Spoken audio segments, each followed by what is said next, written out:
My name's Caroline. My husband Nick and I created our beautiful Linhay.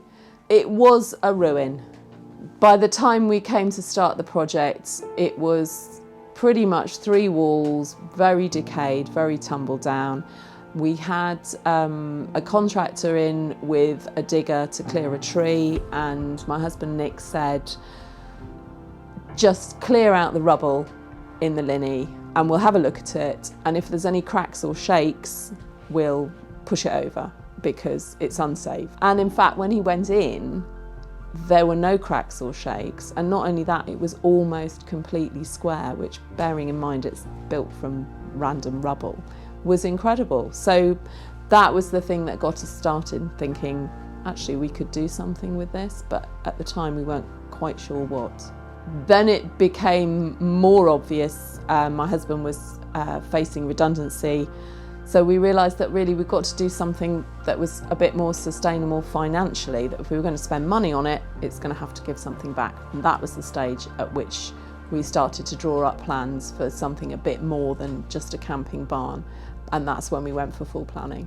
We had to go for planning in the same way that anyone would have to with any dwelling. So they took into account highways and access to our own drive, and whether there was places for vehicles to park and turning of vehicles. So we had to have all the full surveys done for that, which was not massively expensive, but it's obviously a cost to take into consideration.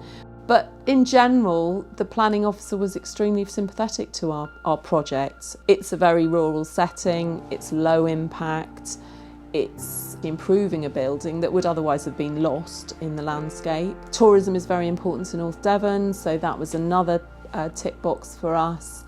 So I think we really had them on side. They were really, really sympathetic and actually quite helpful with the planning. I mean, we wanted to use as many natural materials as possible, and local was important to us and sustainable, and we were very fortunate in that we've got the oak woodland and trees fall naturally. We did fell, I think we felled 1, possibly 2, but it meant that we could use as much of our own oak as possible for the floor, for the beams, for the trusses.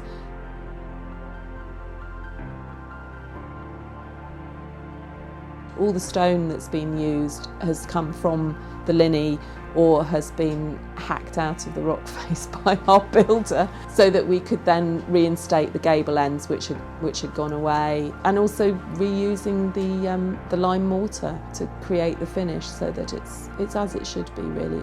It's a living, breathing being now. I suppose the thing that I get most excited about is the wood burner, because that is the heart of the Linhay. It's what keeps it warm. I always joke to people and say, well, that's your TV in the evening. During the day, daytime TV is the bird feeder, and in the evening, it's the wood burner. So you sit and watch the flames. But I think the best thing about it is the little oven at the top. And I mean, if I was staying here, I'd be experimenting with baking and cooking, and there's a 4-burner gas hob, so and a barbecue, and the fire pit. So there's lots of ways to cook. But for me, that little oven is just so exciting. We put the layout together actually when we did the plans, when the architect drew up the plans, and part of it was dictated by the Linhay itself and the structure. There was evidence that there had been a sort of mezzanine in there, probably a tallet maybe for animal feed, and I suspect that they would have fed the animal feed in what is now the end window. So there would have been a sort of an upper story all the way across. There were pole slots in the wall that showed that. So we knew that we were going to do a mezzanine sleeping platform. It was easier to put the bathroom at the end than it is now because of the rock. We didn't have to dig down into the stone so much. So a lot of it was organic and dictated by the Linhay or by the lie of the land.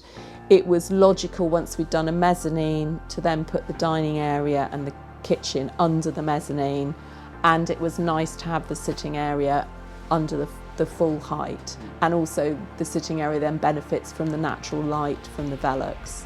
So it was part design and part just organic growth from what the current building suggested. In terms of vision, it's a big journey from where it started to where it finished. I don't think we had any idea how beautiful it was going to be. We knew it was going to be great, and we knew it was a lovely project to do, and every minute of it was fantastic. It was hard, and sometimes it was really cold. But it was like a butterfly. Just, suddenly the wings unfurled, and we just looked at her and thought, wow, we've created this, or we've helped create this, and it's a really good thing to do. It's legacy work. It was here a long time before us, and it's going to be here a long time after us as well. That's a really good feeling.